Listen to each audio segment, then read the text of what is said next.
Can you talk about what Jax's journey is going to be kind of over the first part of the season after Tara's death and with the club?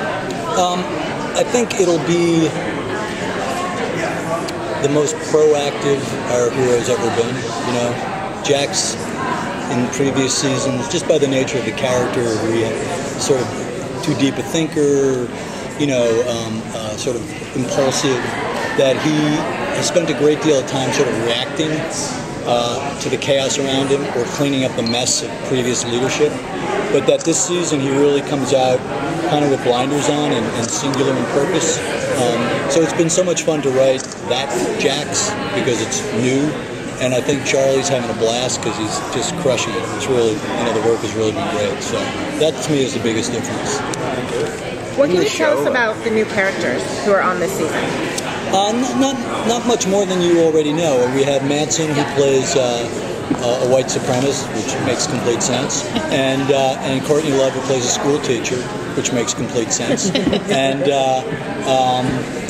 I think that's all. Who else? You guys probably know. Oh yeah, Malcolm Jamal who plays he plays one of the Grim Bastards. He's like sort of Michael Beach's character's second-hand guy. So yeah, we get to thug up Theo. I'm curious about like did you just check your notes? Yes, that's fantastic. I'm a nerd.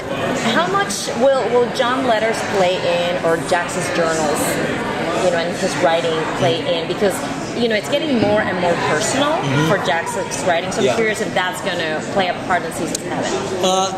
I don't, you know, at least at this stage of the game, it may come back around at the end, but Jax is not in a journaling mood right now. You know what I mean? Yes. It's really, you know, I thought about that, and I was trying to figure out if I could infuse it. And every time I sat down to break that scene or look at that scene, it just didn't make sense. So, but I think maybe towards the end of the season, I may try to bring it back or echo back to that, you know. But not in the beginning. The show talks a lot about family and brotherhood, but you have, you know, brother killing brother in the gang. You have Gemma killing her stepdaughter, Jax killing his stepdad. Like family. Like, is there any such thing as a happy family in Sons of Anarchy? Like, how does family react to the show? Here's what I would say. I you know, at its core, and I don't say this, you know, flippantly, you know, this is a family drama, and it's just that our circumstances are heightened. You know, it's at its core. You know, the show is Pulp Fiction. You know, so there's a sort of epic and almost absurd quality to the show. And then it takes place in a very dangerous world. So to me, it's the same family dynamics that perhaps play out in other families, but under these conditions in that world, you see the results that happen. You know what I mean? So that what might end up being, you know, an argument or a plate being smashed in another family becomes a fork in the back of the head in our family. So that's, you know. Is there any relationship on the show that you think is unbreakable, or is anybody up to betray anybody else? I don't think of it in terms of categorizing like that, you know, and I don't mean that to dodge the question. I really feel like as we break these stories and as we try to stay organic and realistic as we can to those relationships, that, you know, if it feels right, if the circumstances make sense, if under the circumstances or in that particular situation X happens, then it'll happen. So I don't think in terms of, oh, that's an unbreakable one or I can't do that. I just really try to follow, you know, the logic and the organic nature of it, rather than I'll do that, I won't do that. Is it less distracting this season without all the hoopla around Charlie? I mean, did that play?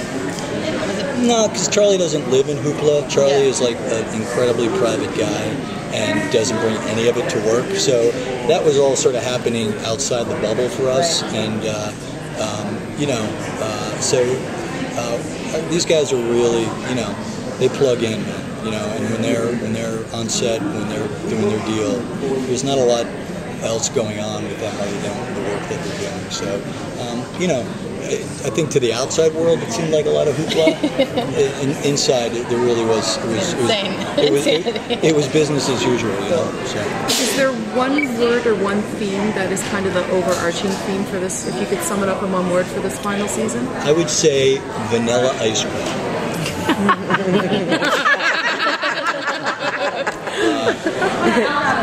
I would say if one word would be. Here's what I would say. At the end of the day, it's a love story. That's what I would say.